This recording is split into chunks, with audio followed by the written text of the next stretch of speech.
Halløj. Thor og mig, vi vil gerne lave det her oplæg om KI Løgstrup, som vi har brugt ret lang tid på research. Vi har filmet det her ved Thor og Thors iPhone, så vi har brugt ret lang tid på det her, og det er noget, vi håber, I er interesseret i og opmærksom på. Der vil komme en test til sidst, for at se, om I rent faktisk har været opmærksom på det her emne. Jeg hedder Thor. Og jeg hedder Thomas. Jeg skal fortælle om Knud Ejler Løgstrup. Han var uddannet teolog, og vil sige, at han var præst, og han var i en årrække ansat ved fakultet i Aarhus. I 1935 blev han gift med Rosalia Maria Pauli.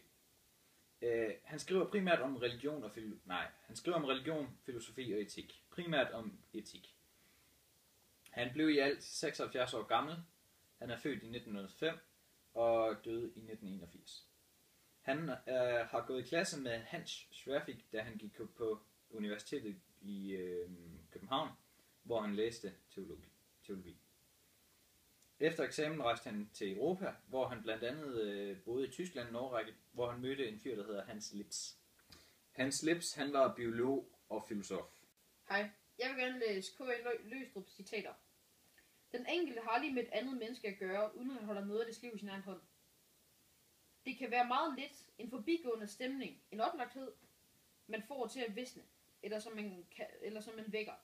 En lede, man uddyber eller hæver. Men det kan også være forfærdende meget, så det simpelthen står til den enkelte, om den andens liv, lykke eller ej.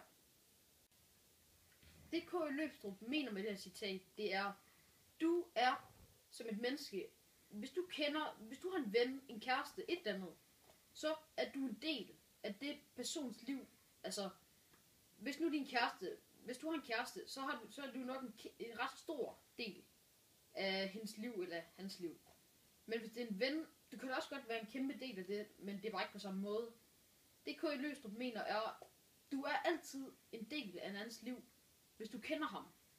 Men om du er en stor eller en lille del, det er der ikke nogen, det ved du bedst selv. Men det han prøver at få ud her, det er, at du er altså en del af en andens liv, uanset om du vil eller ej. Og du har en stor betydning for den andens liv. Jeg læser nu et citat op af KI Løgstrup. Det er et meget kendt citat, vil jeg lige sige, så I har nok hørt det før. Alt hvad du vil, at de andre skal gøre mod dig, det skal du gøre imod dem. Denne regel er alt andet end en lunken regel om at gøre gengæld. Den forlanger, at vi skal fantasere os til, hvordan vi ønsker, at der blev behandlet imod os, hvis vi var i den anden sted. For så aktuelt at handle imod den anden på den måde.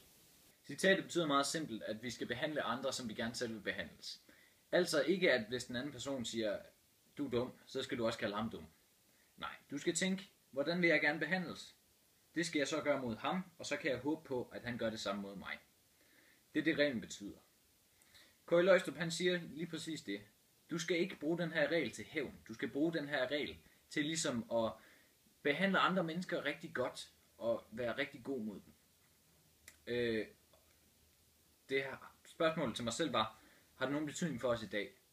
Det har en stor betydning, fordi den der tænkte på det her første gang, han var rigtig, rigtig klog.